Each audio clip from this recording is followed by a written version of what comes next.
আপনারা কি জানেন প্রত্যেক বছর জ্যৈষ্ঠ পূর্ণিমায় ভগবান জগন্নাথ দেব অসুস্থ হয়ে পড়েন? এমনটা কেন হয়? এর পিছনে রহস্যটা কি? যখন ভগবান জগন্নাথ দেব অসুস্থ হয়ে পড়েন তখন কিভাবে তার সেবা যত্ন করা হয়, এই সবকিছুই আজকের এই ভিডিওর মাধ্যমে আমরা জানতে পারবো। নমস্কার বন্ধুরা, হিন্দু গ্রন্থ চ্যানেলটিতে আপনাদের সবাইকে আন্তরিকভাবে স্বাগত জানাচ্ছি। প্রতিদিনের মতনই আমি আবারও একটি নতুন ভিডিও নিয়ে আপনাদের সামনে চলে এলাম। হিন্দু ধর্মে পূর্ণিমার তিথির এক বিশেষ মাহাত্ম্য আছে, তবে জ্যৈষ্ঠ পূর্ণিমার এক বিশেষ মাহাত্ম্যই আছে। জ্যৈষ্ঠ পূর্ণিমার দিন উড়িষ্যায় অবস্থিত পুরীর জগন্নাথ মন্দিরে ভগবান জগন্নাথ দেবের স্নানযাত্রা পালন করা হয়।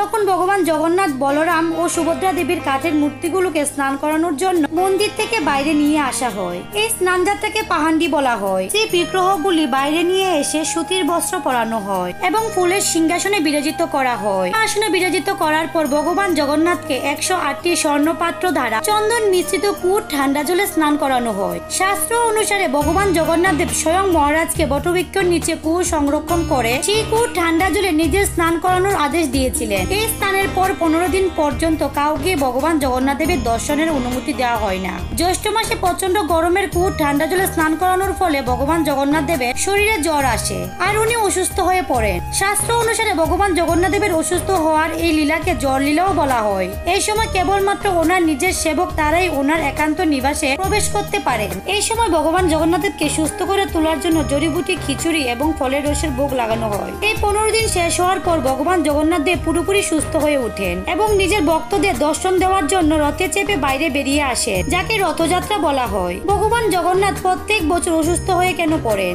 এর পিছনে কি রহস্য আছে? এর পিছনে একটি সুন্দর কাহিনী আছে। উড়িষ্যার জগন্নাথপুরীতে একজন ভক্ত মাধব দাস নামে একাই তিনি নিবাস করতেন। বাইরের জগতের সাথে তার কোনো পরিচিত ছিল না। তিনি একাই বসে বসে প্রভুর ভজন কীর্তন করতেন। তিনি প্রতিদিন ভগবান জগন্নাথ দেবের দর্শন করতেন আর ওনাকে তিনি নিজের বন্ধু মনে করতেন। তিনি প্রভুর সঙ্গে খেলা করতেন, প্রভু তার সঙ্গে অনেক ধরনের লীলাও করেছেন। ভক্ত মাধব দাস নিজের ভক্তিতেই মেতে থাকতেন। একবার ভক্ত মাধব দাসের অতিশয় রোগ হয় আর উনি খুব অসুস্থ হয়ে পড়েন। চলাফেরাও পর্যন্ত করতে পারছিলেন না, কিন্তু তবুও উনি যতদিন পারতেন নিজের কাজ নিজেই করতেন। উনি কারোর কাছ থেকে সেবা নিতেন না। কেউ যদি বলতো আপনার একটু সেবা করি, তখন তিনি বলতেন না, আমার তো শুধু একজনই বন্ধু আছে, শ্রী জগন্নাথ, উনি আমার রক্ষা করবেন। এই জন্য ওনার রোগ আরো বাড়তে থাকে। মাধব দাসের রোগ এতটাই বেড়ে যায় যে উনি বুঝতেই পারতেন না যে কখন তিনি মলমূত্র ত্যাগ করে দিতেন। ওনার বস্ত্র, শরীর নোংরা হয়ে যেত। ওনার শরীর থেকে দুর্গন্ধ আসতে শুরু করেছিল। তখনই ভগবান জগন্নাথ স্বয়ং সেবক সেজে তার ঘরে আসেন এবং মাধব দাসকে বলেন, আমি আপনার সেবা করতে চাই। নিজের প্রিয় ভক্তের জন্য প্রভু কি না করেন। মাধব দাসের নোংরা বস্ত্রগুলি ভগবান নিজের হাতে পরিষ্কার করতেন, ওনার পুরো শরীর পরিষ্কার করতেন।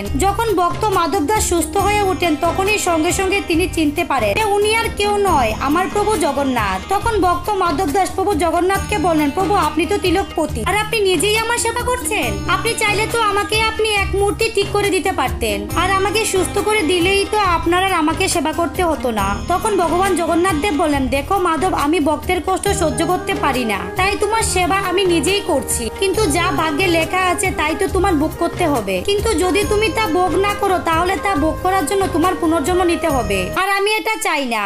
আর এই কারণে আমি স্বয়ং তোমার সেবা করছি। কিন্তু তাও যদি তুমি বলছো আমি তো ভক্তের প্রার্থনা অস্বীকার করতে পারি না, তোমার ভাগ্যে এখনো 15 দিন এই রোগ ভোগ করা লেখা আছে, তাই তোমার বাকি 15 দিনের রোগ তুমি আমায় দাও। এই কথা বলে 15 দিনের সেই রোগ ভক্ত মাধব দাসের কাছ থেকে প্রভু নিজের শরীরে নিয়ে নিলেন।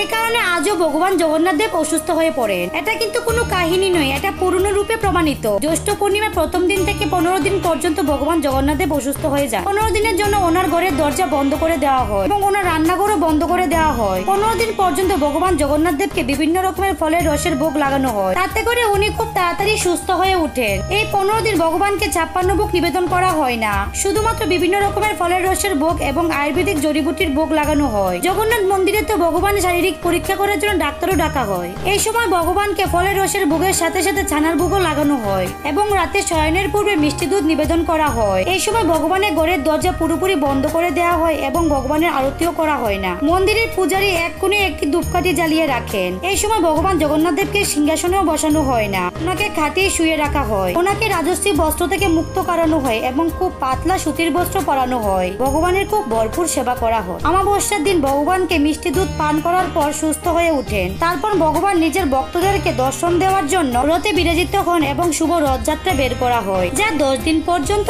চলে। ভগবান জগন্নাথ দেবের এই লীলা কথাটি শুনে কমেন্টে কিন্তু জয় জগন্নাথ লিখতে ভুলবেন না। আপনারা ভালো থাকুন, সুস্থ থাকুন।